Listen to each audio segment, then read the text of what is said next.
भागवत के प्रेमी सज्जनों, एक बार भगवान शिकार करने के लिए गए अर्जुन के साथ।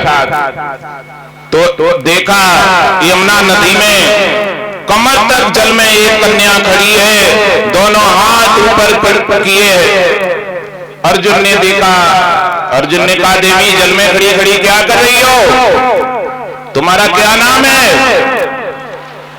भागवत के प्रेमी सज्जनों, देवी ने कहा, मेरा नाम यमुना है, ये तुम देख रहे हो मैं हूं,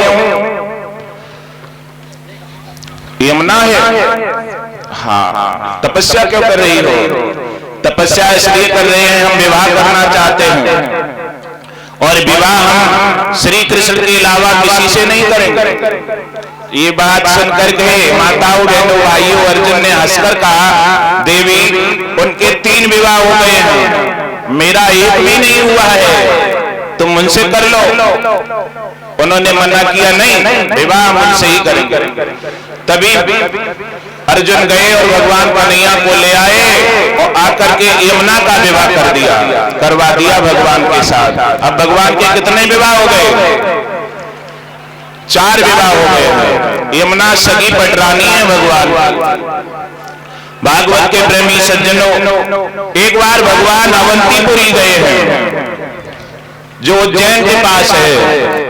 वहां के बड़े अच्छे 2 भाई हैं जिनका नाम बिंद अनविंद है। बिंद अनविंद की एक बहन थी मित्रविंदा, उससे भगवान ने विवाह कर लिया।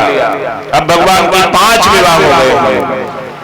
फिर एक बार भगवान बहुत दूर चले गए कौशल देश में। वहां के राजा की शर्त थी कि ये 7 खूंखार बैल बहुत वैसे होते हैं, एक बैल नहीं रोक पाएगा कोई। राजा ने कहा, खूंखार बैल ये 7 हैं हमारे पास, इन्हें अगर कोई एक बार में नाच देगा 7 को, तो मैं अपनी बेटी का विवाह करेंगे। भगवान ने एक ही बार में 7 बैलों को नाच दिया, और वहां से भी कौशल देश से भगवान विवाह कर लाए सत्या के साथ। अब भगवान के 6 विवाह हो गए। भागवत के प्रेमी सज्जनों, श्रुति कीर्ति नाम की एक बहुत अच्छी देवी थी, उनकी कन्या भद्रा से भगवान ने विवाह किया। भगवान के 7 विवाह हो गए।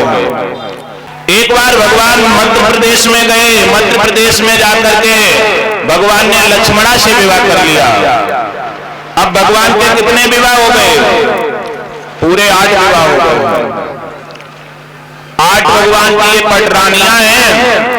अब आगे की कथा हम आपको बताएंगे।